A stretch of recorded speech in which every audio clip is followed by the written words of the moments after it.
Hey y'all, welcome back to another vlog. If you can't tell, I'm recording these like back to back so that I can just get them done. I have like a little short window of time where my husband and kids are gone, so we're just gonna knock them out. This is for all the moms who feel like they aren't doing enough. This is for all the moms who feel like they're letting down their kids for not staying home. This is for all the moms who feel like they're selfish for pursuing their job. I'm here to tell you that as long as your kids feel safe and encouraged and loved, you're doing enough. You are not perfect. No one is. I'm definitely not perfect. In fact, the fact that you're worrying about whether you're doing a good job or not is a pretty good indicator that you're probably doing better than you think you are. I am not a stay-at-home mom. Surprise! I have a full-time job. I also have 3 part-time jobs. They're self-employed jobs of some varying form. I would love to spend every day with my kids at home. Maybe my house would be kind of clean. It's not. This just isn't realistic for us. My husband is self-employed. His job does not make steady enough income for me to not work. I went to college to get a good non-labor job. While in the end I won't be doing exactly what I went to school for, I did acquire a very useful set of skills that will make doing what my husband and I plan to do in the long term very obtainable and make us very self-sufficient. The goal is to be a self-employed work-from-home mom that has the flexibility in her schedule to do stuff like go on field trips or help with school activities. We are working towards a certain lifestyle. We just aren't there yet, and that requires me to work. I want to be very clear when I say I do not think there is anything wrong with being a stay-at-home mom. If you are able to make that work, that is freaking awesome. I wish I could do it. I also want to be very clear. There is absolutely no shame in being a working mom. You are doing what is best for your family.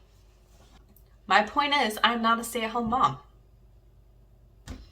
And while our babysitter does a great job, she gets our kids outside, she feeds them well, and she speaks kindly to them. I do not control everything they do every day. I do not get to sit there and work on memorizing the ABCs or singing other songs all day. Our babysitter also has other children she is caring for, and I do not expect her to do those things either. I am not at home getting one-on-one time with my children every single day, and so their skills look a little different than kids who have a stay-at-home parent. I cannot stress this enough. Every kid is different. Carter has developed mentally a little more quickly. Forrest has developed physically a little more quickly. Every kid is different. Carter started school a couple weeks ago, and there are some kids his age that know the ABC song. Carter is not one of those kids. At back to school night, there was a little girl that knew letters from sight. She's the same age as Carter. I'm sure her birthday is probably a little earlier in the year. So she's probably a little bit older than Carter. Carter's going to be one of the younger kids in his class. But she knew letters from sight. Like she could look at an N and know that it was an N. She could look at an H and know that it was an H. I was already nervous about sending Carter to school, which I talked about in another video. I can link that down below. And when I saw that little girl knowing sight letters, I felt like a failure.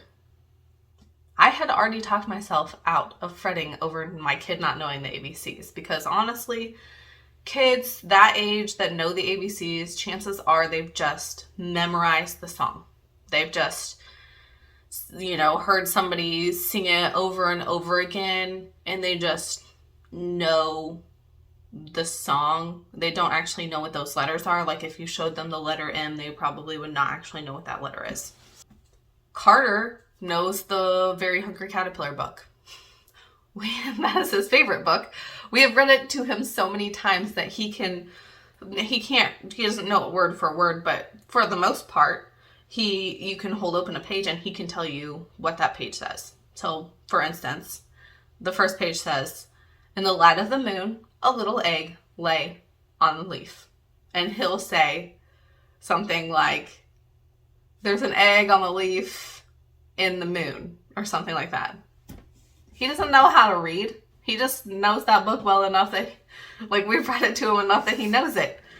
When I was in kindergarten, I could have told you that 100 times 100 was 10,000, and that was because my dad told me that, and I just memorized it. I didn't actually know what that meant. I had no understanding of what 100 times 100 was. I didn't know what multiplication was. But I could tell you that 100 times 100 was 10,000. There are parents out there that make their kids memorize sight words. That doesn't mean that they can read. That just means that they've memorized sight words. I digress. Anyways, I was fretting over this little girl who knew letters by sight. I was freaking out because somehow I had failed my children. I had to remind myself of a few things. Comparing your children to other children is not only unfair to you, but it is unfair to your children. It is true that studies show that children with a stay-at-home parent tend to progress a little quicker, especially in the younger years. What is success as a parent? What is success in your child? Does it mean that your child is a success if they've walked or talked or knew their ABCs first? Does it mean your child isn't a success if they don't? When your child grows up, does it mean that they're a success if they're a doctor but they treat everyone like dirt because they know they're smarter than everyone? Does it mean that you're not a success because of that? Let me say it again. Comparing your children to other children is not only unfair to you, but it's unfair to your children. I'll let you determine what success in your children looks like. I know I have an idea of what that means to me. Moms, are you encouraging your children? Are you providing them with a safe and stable environment? And if you're not a stay-at-home mom, are you taking them somewhere that is a safe and stable environment? Do you make sure that they know that they are loved? I think if you are doing all of those things, you and your child will be a success. That is all I have for you guys today. Don't forget to subscribe to my channel if you have not already. Hit the thumbs up if you enjoyed this video. Leave me a comment down below and let me know, when did your kids learn the ABCs? If you don't have any kids, do you know when you learned the ABCs? I hope you guys have an awesome rest of your week, and I'll catch you next time. Bye, y'all.